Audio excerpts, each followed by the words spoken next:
Okay, we have come to the conclusion of the book of Esther, chapters 8, 9, and 10. Now, remember, we left off where Esther tells the king about the plan of Haman. Haman ends up being killed, but we still have a problem. Um, the king had signed a decree that the Jews should be killed, that they were fair game, and something has to be rectified. The king cannot just change his plan. So let's read about what happens, and not just what happens, what significance that still plays to the Jewish people today.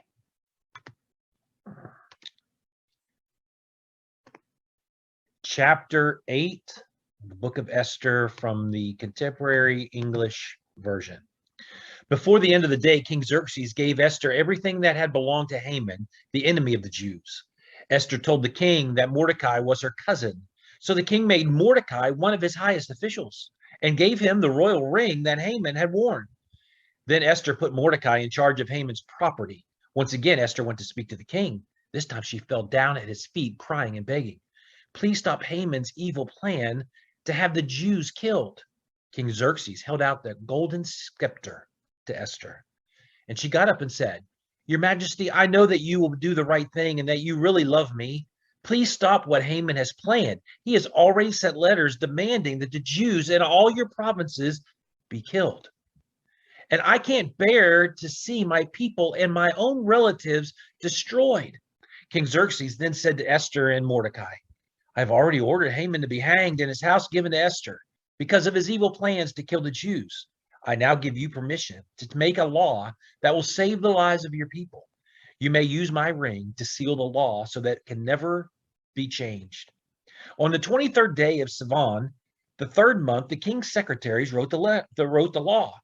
They obeyed Mordecai and wrote to the Jews, the rulers, the governors, and the officials of all 127 provinces from India to Ethiopia. The letters were written in every language used in the kingdom, including the Jewish language. They were written in the name of King Xerxes and sealed with his ring. Then they were taken by messengers who rode the king's finest and fastest horses.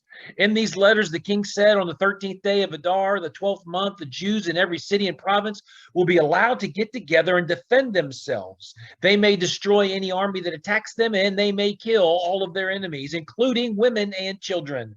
They may also take everything that belongs to their enemies. A copy of this law is to be posted in every province and read by everyone.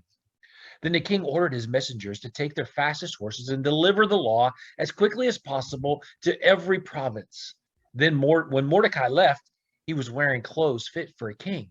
He wore blue and white robes, a large gold crown, and a cape made of fine linen and purple cloth.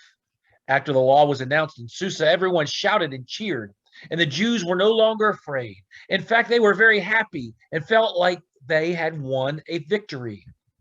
In every province, the city where the law was sent, the Jews had parties and celebrated. Many of the people in the provinces accepted the Jewish religion because they were now afraid of the Jews. The first law that the king had made was to be followed on the 13th day of Adar, the 12th month. This was the very day that the enemies of the Jews had hoped to do away with them, but the Jews turned things around. And in the cities of every province, they came together to attack their enemies. Everyone was afraid of the Jews, and no one could do anything to oppose them. The leaders of the provinces, the rulers, the governors, and the court officials were afraid of Mordecai and took sides with the Jews. Everyone in the provinces knew that the king had promoted him and had given him a lot of power. The Jews took their swords and did away with their enemies without showing any mercy. They killed 500 people in Susa, but they did not take anything that belonged to the ones they killed. Haman had been one of the worst enemies of the Jews, and 10 of his sons were among those who were killed.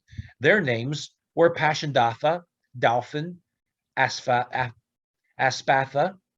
Poratha, Adalia, Aridatha, Parmashta, Arisai, Aridai, and Visitha. Later that day, someone told the king how many people had been killed in Susa. Then he told Esther, 500 people, including Haman's 10 sons, have been killed in Susa alone.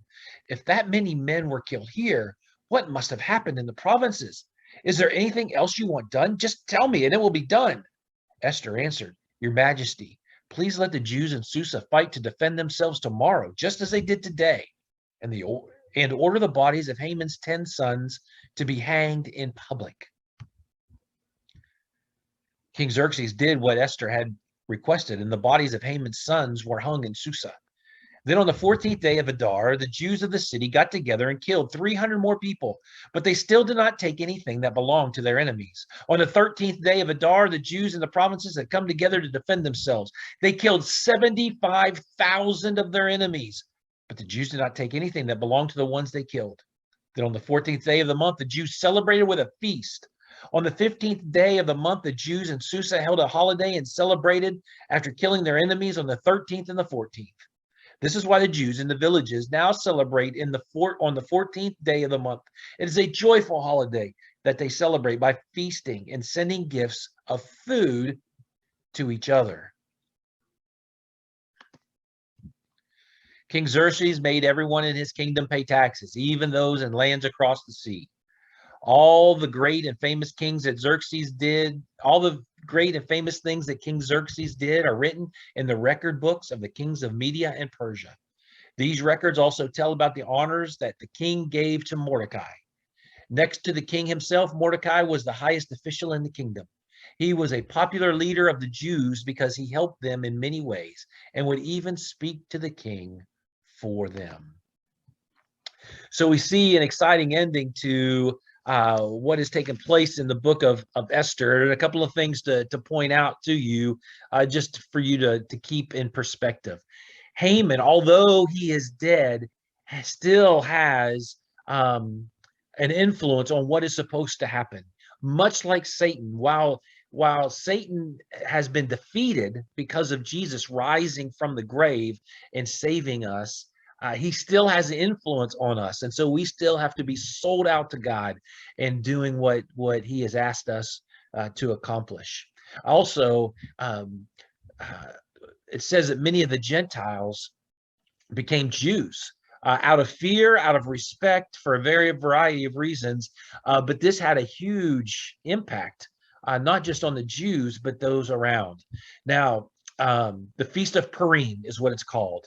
It's still celebrated today by the Jewish people. It's a national holiday, and they get together and they read the book of Esther. They do give food. They give food to the poor. They give gifts of food to each other. There's a lot of music and a lot of playing, and they read the book of Esther. Now, what's interesting, as they read the book of Esther, whenever the name of Mordecai is mentioned, cheers. Everybody cheers. A bunch of cheering goes out. Every time the name of Haman is mentioned, they have these wooden noise makers, and they're called graggers. And so whenever Haman is about to be mentioned, they start making these wood noises so that it drowns out the name of Haman. It's a great book. It's worth reading over and over again. And again, this is the only book in Scripture that does not mention the name of God. But you have to be foolish to read this and not realize how God works, and as much how he works today. Be faithful. Do great things. Have a great day.